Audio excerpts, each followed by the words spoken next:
Se você quer entender um pouquinho melhor sobre a atual situação daquelas ações de correção do FGTS por um índice melhor e por que o nosso escritório, por que a Mendonça Santos desaconselha o ajuizamento dessas demandas, acompanhe nosso vídeo até o final. Olá, meus amigos, como vamos? Tudo bem?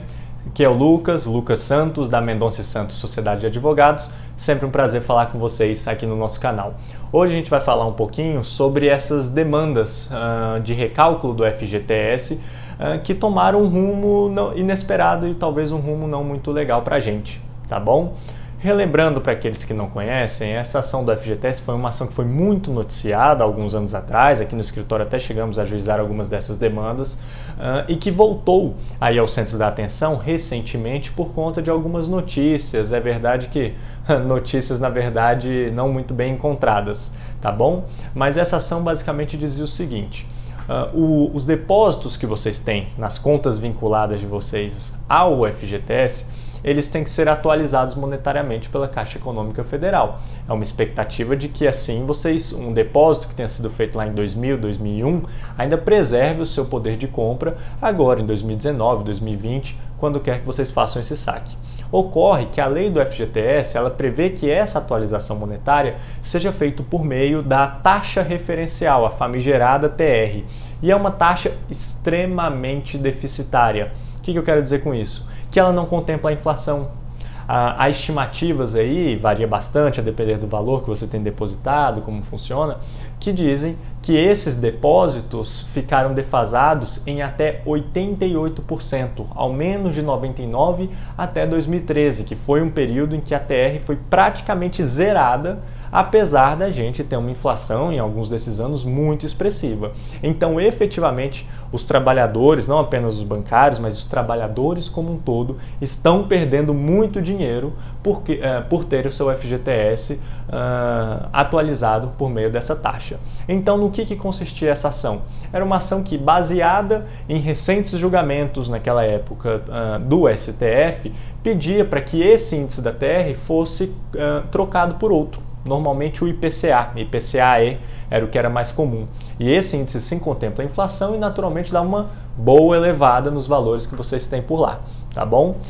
E era uma ação justíssima, além de ser muito justa, porque é um dinheiro de vocês e, mais importante, é um dinheiro que vocês são obrigados ao poupar. Era uma ação muito bem embasada, porque naquele período o STF já vinha dando decisões, o STF e outros cortes superiores já vinham dando decisões afastando a TR como índice de atualização de outros créditos, a exemplo de precatórios e de créditos trabalhistas. Então, nada mais ocorreu do que uma extensão dessa tese, uma extensão muito justa, a meu ver, uma extensão dessa tese para os depósitos fundiários que vocês têm lá junto à Caixa Econômica Federal, tá bom?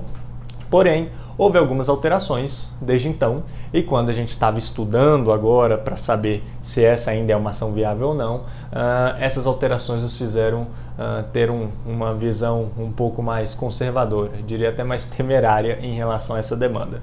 Nós hoje temos duas cortes superiores que analisam essas questões do FGTS. A primeira é o STJ, Superior Tribunal de Justiça, e a segunda é o STF, a Corte Suprema, e que julga apenas questões, matérias constitucionais, ou seja, pressuposto para que você acesse o STF, pressuposto para que um debate seu seja feito lá no STF, é que ele envolva alguma questão constitucional.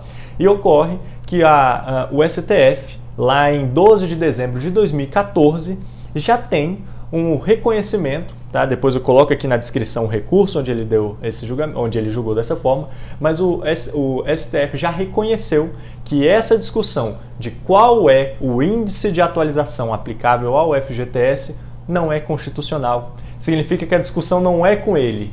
Lucas, então quem é que resolve essa questão?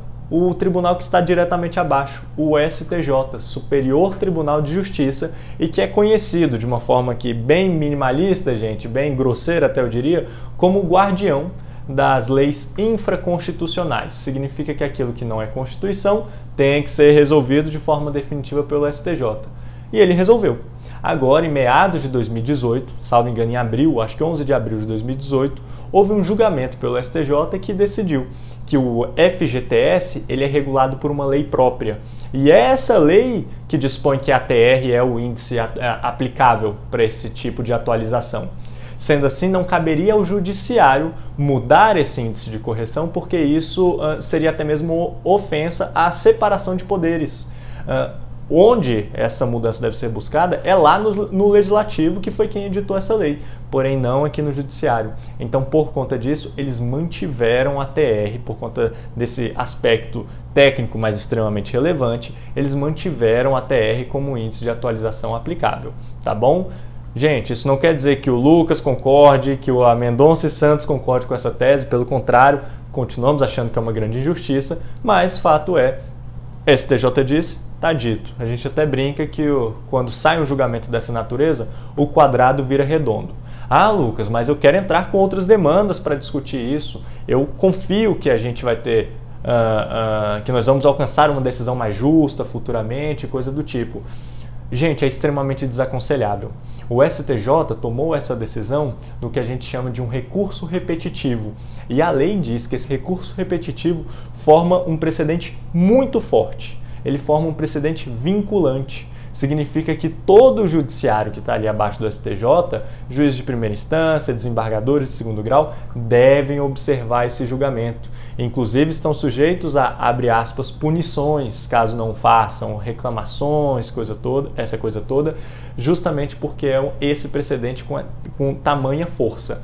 Então, por conta disso, quem ingressar com uma ação dessa tem que superar esse obstáculo desse precedente tão forte, o que, francamente, na nossa concepção, é extremamente difícil. Tá? Mas, Lucas, ainda assim, insisto, mesmo sabendo disso tudo, quer ingressar com essa ação. Tudo bem, vá adiante. Mas saiba que, por se tratar de uma ação na Justiça Comum Federal, ela está sujeita a todos aqueles ônus, todos aqueles prejuízos que qualquer um tem quando perde uma demanda. Especificamente, custas com o advogado da parte contrária, custas processuais, tá? Todo o desgaste que uma ação dessa natureza traz, e por ser na Justiça Federal não costuma ser tão rápida, então a gente está falando de custos aí financeiros que podem variar de 10% até 20% do valor da sua ação.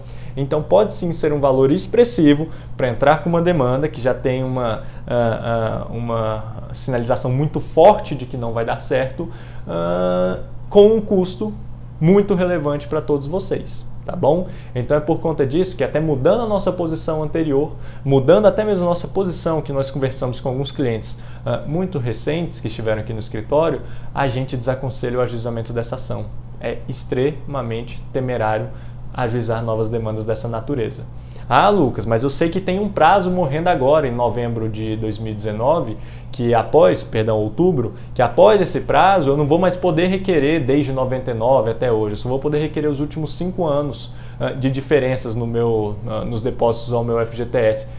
É verdade, realmente, passada essa data, o prazo que você pode requerer, ele fica muito reduzido, mas pessoalmente e institucionalmente, aqui no nosso escritório debateu essa questão, a gente entende que essa possibilidade de pedir uma condenação sobre um prazo maior, sinceramente, não compensa um eventual prejuízo que quase que certamente virá numa ação dessa natureza.